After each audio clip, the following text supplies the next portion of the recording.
மலையாளத்தில் ஒரு படம் ஒன்று வந்திருக்கு. அந்த ஒரு படம் வந்து சோனி லைவில் வந்திருக்கு.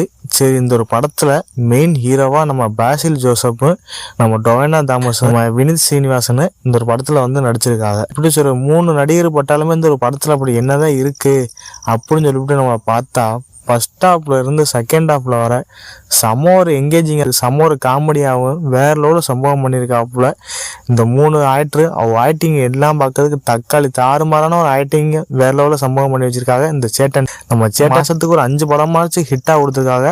அப்படி ஒரு படம் தான் இந்த அதிரடி. இந்த ஒரு படத்தை நம்ம பார்க்கும்போது ஸ்டார்டிங்லேருந்து எந்த வரை நமக்கு வயிறு குழுங்க சிரிக்கக்கூடிய அளவுக்கு நம்ம பாசில் ஜோசப் வந்து ஒரு தரமான சம்பவத்தில் வந்து இந்த ஒரு படத்தை நடிச்சு கொடுத்துருக்காங்க. அதை பார்க்கும்போது நம்ம பாசில் ஜோசப் இப்படிலாம் நடிக்க முடிஞ்சிச்சு, எப்படிலாம் காமெடி ஹியூமன்ஸ் எல்லாமே பார்க்கறதுக்கு தரமாக சூப்பராக நடிச்சு கொடுத்துருக்காப்புல. ஆனால் அதே அப்படியே ஆப்போசிட்டாக நம்ம டொவைனா தாமஸ் அவரோட வில்லத்தனமான ஒரு ஆக்டிங்கை நம்ம பார்க்கும்போது தக்காளி வேற லெவலில் நம்ம வந்து விளையாண்டுருக்காப்புல நம்ம டொவைனா தாமஸ். அதை பார்க்கும்போது நம்ம பாசில் ஜோசப்பும் நம்ம டொவைனா தாமஸும் ஒரு 2 பேர் கூட்டணி வந்தாலே படம் தரமான ஒரு ஹிட்டு. ஆனால் இந்த ஒரு படம் வந்து மலையாளத்தில் வந்து செம்ம ஒரு வசூல் வேட்டையை இந்த படம் வந்து கொடுத்துருச்சு. சரி, இந்த ஒரு படத்தில் நம்ம கதையை நம்ம பார்க்கும்போது ஒரு இன்ஜினியரிங் காலேஜ் ஒன்று இருக்குது. அதில் வந்து ஆராகன்னு ஒரு ஃபங்க்ஷன் ஒன்று நடந்துக்கிட்டு இருக்கு. ஃபங்க்ஷன் நடந்துக்கிட்டு இருக்கும்போது அங்கே எதிர்பாராத விதமாக க்ரௌடு ஓவராக வந்ததுனால 3 பேர் இறந்துருவாங்க. இதுக்கப்புறம் இந்த ஆராகன் ஃபங்க்ஷனை வந்து இதுக்கு மேலே வந்து நம்ம வந்து பேன் பண்ணிடுவோம் அப்படின்னு சொல்லி காலேஜ் வந்து கிட்டத்தட்ட ரொம்ப வருஷமாக ரூல்ஸை மெயின்டைன் பண்ணிக்கிட்டு இருக்கு. அந்த 3 பேர் இறந்ததுனால அதுக்கப்புறம் நம்ம பாசில் ஜோசப் வந்து அந்த காலேஜுக்கு வந்து இன்ஜினியரிங் வந்து சேராப்புல. இன்ஜினியரிங் சேரும்போது 3 வருஷமாக அவர் வந்து அந்த எப்படி அந்த ஆராகன் ஃபங்க்ஷன் வந்து நடத்தணும் வைக்கணும் அப்படின்னு சொல்லிட்டு ரொம்ப ஆசைப்பட்டுக்கிட்டே இருப்பாப்புல. ஆனால் அதெல்லாம் ரொம்ப ஒரு தடையை மீறி ஒரு கட்டத்தில் வந்து அந்த ஆராகன் ஃபங்க்ஷனை வந்து நடக்காது. அதுக்கப்புறம் எப்படியோ போராடி அந்த ஆராகன் ஃபெஸ்டிவலை வந்து நம்ம பாசில் ஜோசப் வந்து ஃபெஸ்டிவலுக்கு வந்து அங்கே எல்லா காலேஜில் வந்து ஓகே பண்ணிடுறாப்புல. ஓகே பண்ணதுக்கப்புறம் அங்கே ஒவ்வொரு தலைமையில் அந்த ஃபங்க்ஷன் ஒரு கட்டத்தில் வந்து நடக்குது. அதே சமயத்தில் வந்து பக்கத்தில் ஒரு மாரியம்மன் கோயில் தெருவில் ஒரு பெரிய ஒரு பாடகர் ஃபங்க்ஷனும் ஒரு கட்டத்தில் வந்து நடக்குது. அவர் யாருன்னா நம்ம டொவைனா தாமஸ். அவர் ஒரு சின்ன பையனை வந்து ஸ்பான்சர் பண்ணி கூட்டிகிட்டு அங்கே வந்து பாட்டு படிக்கிற மாதிரி நம்ம டொவைனா தாமஸ் வந்து அந்த ஊர் திருவிழாவில் ஒரு பெரிய ஒரு தலைமை தாங்கிட்டு இருப்பாப்புல. காலேஜ் நம்ம டொவைனா தாமஸ் இருக்கிற கிராமம் பக்கத்தில் இருக்குது. 2 பேரும் ஒரு கட்டத்தில் வந்து ஒவ்வொரு நாளும் ஒவ்வொரு ஃபெஸ்டிவலாக நடந்துக்கிட்டு இருக்கும்போது எதிர்பாராத விதமாக நம்ம டொவைனா தாமஸோட கூட்டாளிகளுக்கு நம்ம பாசில் ஜோசப் ஃப்ரெண்டு ஒரு இடத்துல சண்டை வந்தது அப்புறம் நம்ம டொவைனா தாமஸை வந்து அங்கே உள்ள காலேஜில் இருக்க எல்லாருமே நம்ம டொவைனா தாமஸை போட்டு எல்லாமே அடிச்சிருவானுங்க. அடித்தது அப்புறம் நம்ம பாசில் ஜோசப் சரி அடிச்சு ஓடி நம்ம அவ்வளோ முடிஞ்சு போச்சு பிரச்சனைன்னு நினைக்கிற நேரத்தில் அதுக்கப்புறம் தாங்க ஒரு உண்மை ஒன்று தெரிய வருது. எப்படின்னா நம்ம டொவைனா தாமஸ் வந்து ஒரு பெரிய ஒரு பழமையான ஒரு பெரிய ஒரு கேங்ஸ்டரு. அவர் குடும்பத்துக்காண்டி அவர் எப்படி ஐம்புலங்களை அடக்கிக்கிட்டு அவர் வந்து பாட்டு தான் முக்கியம், பாட்டுனால நம்ம வந்து மனநிலைக்கு திரும்ப சொல்லிவிட்டு அவர் வந்து வாழ்க்கையை மாற்றிக்கிட்டு அவர் குடும்பத்துக்காண்டி அவர் லைஃப் அப்படி போயிட்டு இருக்கிற நேரத்தில் வந்து இவங்க காலேஜில் இருக்கிற எல்லாருமே நம்ம டொவைனா தாமஸ் வந்து அடிச்சிடாங்க. அதை பார்த்து நம்ம டொவைனா தாமஸ் இவனுமே சும்மா விடக்கூடாதா அப்படின்னு சொல்லிவிட்டு ஒரு ரிவெஞ்ச் ஒன்று பண்ணுறாப்புல. எப்படின்னா நம்ம பாசில் ஜோசப் வந்து அந்த அந்த ஆராகன் ஃபெஸ்டிவலுக்கு நம்ம வினித் சீனிவாசனை வந்து கெஸ்ட்டாக வந்து கூப்பிடுவாப்புல. அந்த ஒரு கெஸ்ட்டை வந்து நம்ம டொவைனா தாமஸ் வந்து கடத்திடாப்புல. அதுக்கப்புறம் நம்ம டொவைனா தாமஸ் வந்து ஒவ்வொரு ஃபங்க்ஷனில் வந்து நம்ம சீனிவாசனை வந்து பாடுறதுக்காக வைக்க பார்க்குறாப்புல.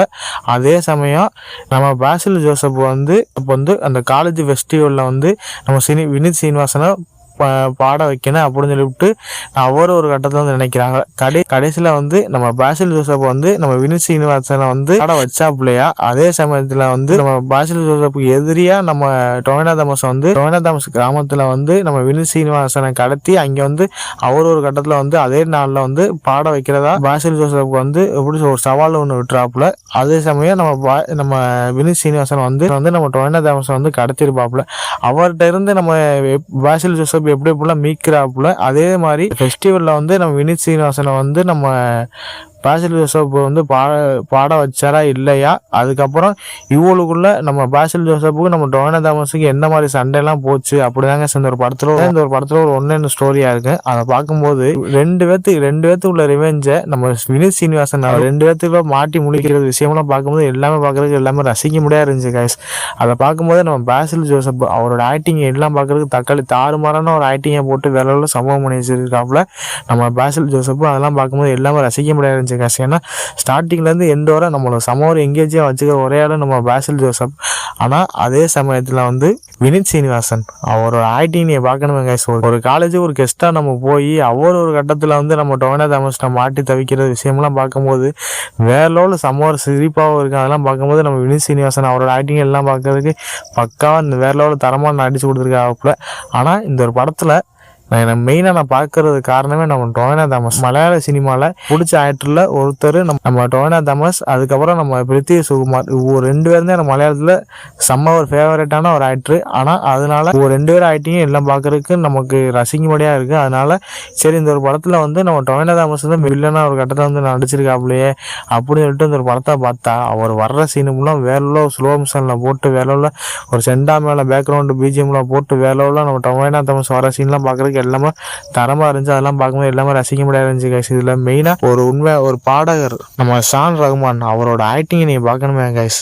அவரை வந்து எப்படி அவர் ஒரு அவார்டு வாங்க போகிறவர் நம்ம டொவினோ தாமஸ் வந்து கடத்திட்டு ரெண்டு பேத்துக்குள்ள பாண்டிங்லாம் பார்க்கும்போது நமக்கே ஒரு கட்டத்தில் சிரிப்பு வர மாதிரி இல்லை ஏற்பட்ட சம்பவம்லாம் இருந்துச்சு. அதெல்லாம் பார்க்கும்போது எல்லாமே ரசிக்க முடியாது இருந்துச்சு கைஸ். இந்த படத்தை நம்ம ரியா சிப்பு ஆக்டிங்லேருந்து எல்லாம் பார்க்குறதுக்கு ரசிக்க முடியாதான் இருந்துச்சு. மித்தபடி இந்த ஒரு படம் ஒரு தக்காளி தாறுமாறான ஒரு காமெடி படம் கைஸ். கண்டிப்பாக இந்த ஒரு படத்தை மிஸ் பண்ணாதீங்க. இந்த ஒரு படத்தை அருண் அனிருத்தன் அவர் தான் இந்த ஒரு படத்தோட ஒரு டைரக்டர் இருக்காப்புல. கண்டிப்பாக ஒரு கட்டணத்தில் வந்து வாழ்த்து தெரிவிச்சு அவனு. ஏன்னா ஒரு சின்ன ஒரு கதையை வச்சுட்டு வேற உள்ள சம்பவமாக பண்ணால் இந்த படத்தை வந்து வேற உள்ள சம்பவம் பண்ணி வச்சிருக்காப்புல. அதே மாதிரி இதில் மெயினாக சொல்ல வேண்டியது தமிழ் டப்பிங் எல்லாமே பார்க்கறதுக்கு சூப்பராக அழகாக கொடுத்துருக்கா. அதே மாதிரி இந்த இடையில அந்த பாட்டு தமிழ் பாட்டுலாம் ஒரு கட்டத்தில் வந்து பேக்ரவுண்டில் அந்த சாங் வரும்போதெல்லாம் எல்லாமே பார்க்குறதுக்கு எல்லாமே ரசிக்க முடியாது இருந்துச்சு. 2.5 மணி நேரம் எப்படி போகுதுன்னே தெரியாது. பார்க்குறதுக்கு செம்ம ஒரு எங்கேஜிங்காகவும் செம்ம ஒரு காமெடியாக நம்ம பாசில் ஜோசப் வந்து வேற லெவலில் சம்பவம் பண்ணியிருக்காப்புல. கண்டிப்பாக அந்த படத்தை மிஸ் பண்ணாது.